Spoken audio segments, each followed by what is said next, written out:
You are all aware that referee Tejas heavily tilted the hotly contested match in favor of Goa FC by reducing our team to 10 men in the 21st minute. You have also been told and you have reported that our player Trejoy struck the referee. However, we would like to make you aware that the fall committed by Trejoy was an on-the-ball fall while trying to snatch the ball from the defender near the opponent's goal line.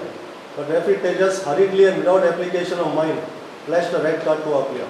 We can state with full conviction, and we have clinching evidence and eyewitness accounts from both players as well as spectators, that it was referee Tejas who struck the first blow on Trejoy, and that Trejoy's was only a reflex, spur of the moment reaction to him being struck first. We sincerely feel that this title was robbed from us by the referee.